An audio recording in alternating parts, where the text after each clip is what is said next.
안녕하셨습니까? 행복한 인생 이막 알베르토입니다.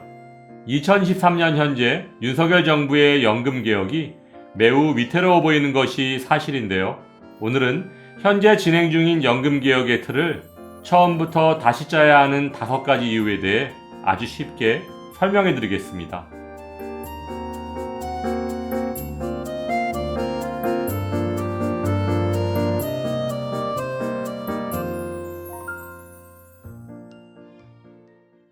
윤석열 정부의 최우선 과제였던 연금개혁을 시작한 지 1년여의 시간이 지났지만 아직 목적지와 방향조차 잡지 못한 채 표류하고 있습니다.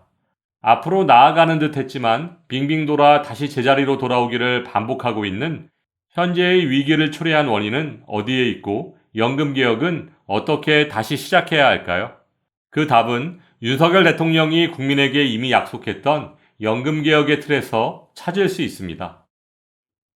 윤석열 대통령은 대통령 직속에 연금개혁 기구를 만들어 직접 관장하고 이해관계자들에게 의견 수렴과 국민의 참여를 보장하고 임기에 구애받지 않고 논의해서 상생의 연금제도, 연금개혁 완성판을 만들겠다고 공약했습니다. 이렇게 통찰력 있는 연금개혁의 틀을 제시했던 윤석열 대통령의 공약대로 진행한다면 대통령이 장담했던 것처럼 향후 20, 30년간은 연금개혁이라는 말이 나올 필요가 없을 정도로 성공한 연금개혁을 기대할 수도 있었을 것입니다. 하지만 어떤 이유에서인지 윤석열 정부는 출범과 동시에 그 약속을 저버렸습니다. 정부는 진지한 논의 한 번 없이 귀찮은 혹을 떼어내듯 국회에 개혁 조직을 만들어 연금개혁의 목적지도 불분명한 배를 서둘러 출항시켰고 그 결과 1년이 지난 지금 윤석열 정부의 연금개혁은 갈피를 못 잡고 헤매고 있는 것입니다. 윤석열 정부의 연금개혁 기구는 애초의 공약이었던 대통령 직속기구가 아닌 국회에 설치되었습니다. 2022년 7월 국민의힘 6명, 민주당 6명, 여야 동수의 인원으로 출범한 국회 연금개혁 특별위원회는 4개월 동안 한 번의 회의도 열지 않다가 11월이 돼서야 두 번째 회의를 열고 산하의 민간자문위원회를 구성하였습니다. 여당과 야당이 각각 8명씩 추천한 연금 전문가들로 말이죠. 아무튼 국회 연금개혁 특별위원회와 민간자문위원회는 지난 4월까지였던 활동 기한 안에 연금개혁의 초안을 도출해냈어야 했지만 여야 똑같은 수의 국회의원과 자문위원들로 구성된 두 단체는 아무런 결론도 내지 못한 채 서로 대립만 하다가 다시 10월까지 활동 기한을 6개월 연장했습니다. 그런데 연금개혁의 문제는 여기서 끝이 아닙니다. 최근 보건복지부 장관은 한 언론 매체와의 인터뷰에서 정부는 국민연금을 더 늦게까지 더 많이 내고 받는 것은 그대로 유지하는 등의 모수개혁만을 추진하고 국민연금 기초연금을 포함한 공적연금의 구조적 문제를 연계하는 구조개혁은 국회연금개혁 특별위원회에서 처리할 것이라고 밝혔는데요. 결국 연금개혁의 구조적 문제에 대한 책임은 국회에 떠넘기려는 것으로 보여지는 것이 사실입니다. 결국 연금개혁의 목적과 방향, 그리고 개혁 전략과 로드맵 없이 개혁 논의가 진행되고 있는 것은 윤석열 정부의 연금개혁 틀에 근본적 문제가 있기 때문일 텐데요. 그 문제점을 5가지로 나눠서 설명드리면 첫째, 장기 개혁으로 수행해야 할 연금개혁 기구를 정치 일정에 쫓길 수밖에 없는 국회에 설치한 잘못이 있습니다. 국회의원들과 이들이 임명한 자문위원들은 내년 4월 총선을 앞둔 상황 속에서 유권자의 표와 직결되는 이슈들로 가득한 연금개혁의 방향과 개혁안에 대한 합의가 쉽지 않기 때문입니다. 둘째, 연금개혁 기간이 정치 일정에 따라 맞춰지고 임기응변적으로 설정됩니다. 정부와 국회 모두가 공적연금과 사적연금을 포괄하는 구조개혁이 필요함을 인정하면서도 이에 요구되는 최소한의 시간도 확보해주지 않는 실수를 범하고 있습니다. 사실상 작년 11월 연금개혁의 논의를 시작한 국회 연금개혁특별위원회와 자문위원회의 활동 시한을 5개월 만인 지난 4월 말까지로 정한 뒤 두 기구 모두 제 기능을 수행하지 못하자 시한을 10월까지 급하게 6개월 연장한 것을 보면 참 답답한 상황인데요. 이 또한 내년 4월 총선 이후로 다시 연장할 것으로 보여집니다.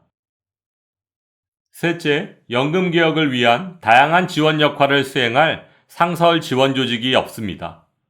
개별 연금제도 개혁이 아닌 공적연금, 사적연금 전반의 구조개혁과 모수개혁을 병행하기 위해서는 연금특위 또는 연금특위 산하에 조사, 연구, 행사, 홍보, 행정 등을 지원하는 상설기구가 필요한데요. 지금은 어떤 공식적인 지원 조직도 보이지 않고 있습니다. 넷째, 연금개혁의 논의가 투명하게 전개되지 않습니다. 개혁의 로드맵이 제시되지도 않고 누구나 볼 수 있도록 개혁기구의 홈페이지 등을 통해 논의 일정, 참여자, 자료 등이 투명하게 제공되지 않고 있습니다. 지금처럼 모든 논의를 마치고 결과만을 요약해서 보고하겠다는 태도는 국민의 참여를 제한하는 비민주적인 태도이고, 이렇게 국민 참여가 제한된 채 나온 결과는 국민의 동의를 구하기 어려울 수밖에 없으므로 또 다른 사회적 갈등을 초래할 수 있습니다. 다섯째, 연금개혁의 책임 주체가 불분명하고 이원화되고 있습니다.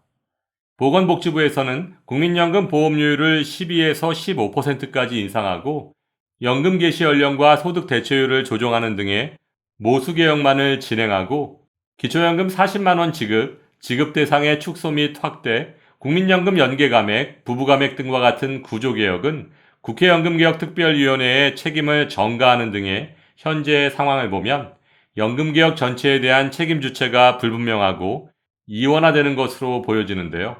결국 국회연금개혁특별위원회와 윤석열 정부의 보건복지부가 서로 책임을 미루는 형국이라고 할 수 있습니다. 하지만 윤석열 정부의 연금개혁이 실패하면 그 피해는 오로지 국민에게 돌아갈 수밖에 없습니다.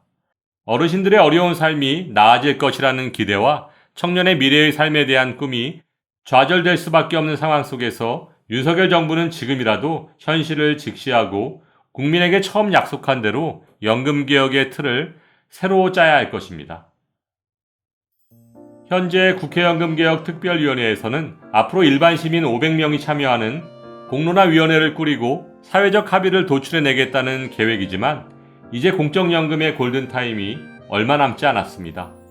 그렇다면 정부의 복지 예산은 빠듯한데 출산율 감소와 초고령화 사회를 살고 있는 대한민국의 어르신들을 위한 연금 정책은 과연 어떻게 개혁되어야 할까요?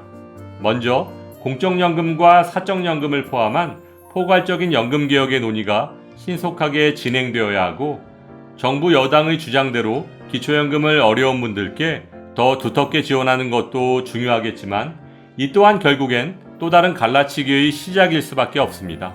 따라서 현재의 기초연금을 만 65세 이상 전체에게 지급하는 보편적 복지를 먼저 실행한 후 국민연금, 기초연금, 건강보험 등 어르신들의 노후 생활에 밀접한 영향을 미치고 있는 연금 정책의 개혁안을 철저하게 마련해야 할 것입니다.